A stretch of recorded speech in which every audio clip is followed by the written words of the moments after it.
गिरगिट वाले बयान पर आमने सामने आए दो दिग्गज।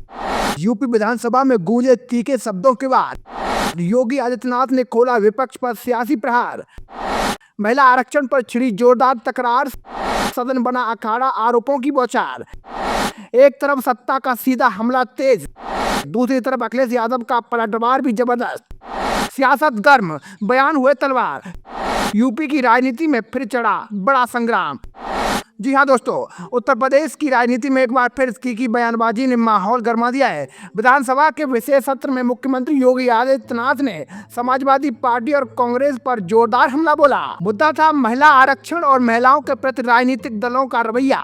लेकिन ये बहस सिर्फ नीतियों तक सीमित नहीं रही, बल्कि आरोप प्रत्यारोप के बीच तीखे दौर में बदल गई। सीएम योगी ने अपने संबोधन में विपक्ष, खासकर समाजवादी पार्टी और भारतीय राष्ट्रीय कांग्रेस पर दोहरा चरित्र अपनाने का आरोप लगा डाला। उन्होंने कहा कि संसद में महिला आरक्षण का विरोध और सदन में समर्थन दिखाना ये जनता को गुमराह करने की राजनीति है। अपने बयान को और धार देते हुए उन्होंने कहा कि सपाइयों का आचरण ऐसा है कि उन्हें देखकर गिरगिट भी शर्मा जाए। ये टिप्पणी सीधे तौर पर विपक्ष की नीयत और विश्वसनीयता पर सवाल उठाने वाली थी। सीएम योगी ने अपने भाषण में यह भी कहा कि समाजवादी पार्टी के अंदर जन्मजात महिला विरोध देखने को मिलता है।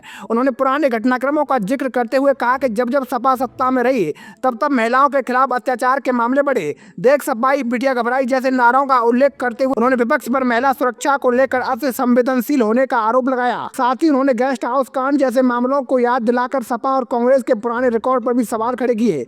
इस तीखे हमले के बाद जवाब भी उतना ही कड़ा आया।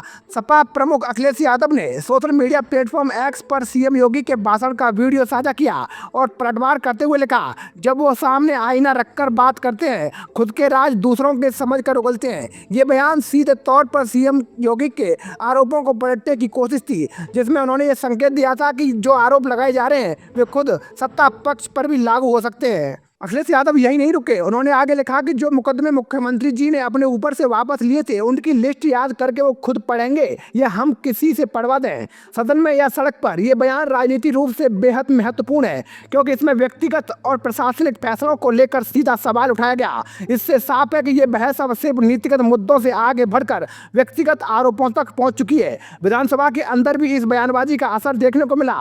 सपा विधायक संग्राम यादव ने सीएम योगी के भाषण को उबाऊ बताते हुए कहा कि ये एक पुरानी कैसेट की तरह है जिसे बार बार चलाया जा रहा है। उन्होंने आरोप लगाया कि सरकार पुराने मुद्दों को उठाकर वर्तमान समस्याओं से ध्यान भटका रही है। सपा की ओर से एक और अहम तर्क सामने आया, जिसमें उन्होंने मुलायम सिंह यादव के कार्यकाल का हवाला दिया। सपा नेताओं ने कहा कि मुलायम सिंह यादव ने महिलाओं के सशक्तिकरण के लिए कई कदम उठाए। उदाहरण के तौर पर फूलन देवी का जिक्र किया गया, जिन्हें जेल से रिहा कर संसद तक पहुंचाने को उन्होंने महिला सशक्तिकरण की मिसाल बताया। इस पूरे घटनाक्रम से एक बात साफ है, उत्तर प्रदेश की राजनीति में महिला आरक्षण जैसे गंभीर मुद्दे पर भी राजनीतिक दल आमने सामने है। जहां एक तरफ सत्ता पक्ष विपक्ष के पुराने रिकॉर्ड को मुद्दा बना रहा है, तो वहीं विपक्ष सरकार की नीयत और फैसलों पर सवाल उठा रहा है।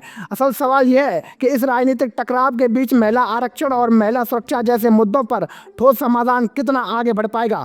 क्या यह बहस सिर्फ आरोप प्रत्यारोप तक सीमित रह जाएगी या इससे कोई सकारात्मक नीति और बदलाव निकल कर सामने आएगा। राजनीति में बहस होना जरूरी है, लेकिन जब बहस व्यक्तिगत आरोपों में बदल जाती है तो असली मुद्दे पीछे छूट जाते हैं। उत्तर प्रदेश जैसे बड़े राज्य में जहां महिलाओं की सुरक्षा और सशक्तिकरण एक अहम विषय है, वहां राजनीतिक दलों से उम्मीद की जाती है कि वे इस मुद्दे पर गंभीरता और जिम्मेदारी के साथ आगे बढ़ें। फिलहाल यह स्पष्ट है कि योगी आदित्यनाथ और अखिलेश यादव के बीच यह सियासी टकराव आने वाले दिनों में और तेज हो सकता है। लेकिन जनता की नजर इस बात पर है कि इस बहस से उन्हें क्या मिलता है, सिर्फ बयानबाजी या फिर कोई ठोस बदलाव। तो दोस्तों, मैं था आपका अपना मुकेश उपाध्याय। अगर आपको हमारी जानकारी अच्छी लगी हो तो कमेंट बॉक्स में जरूर बताइएगा। जय हिंद, जय भारत।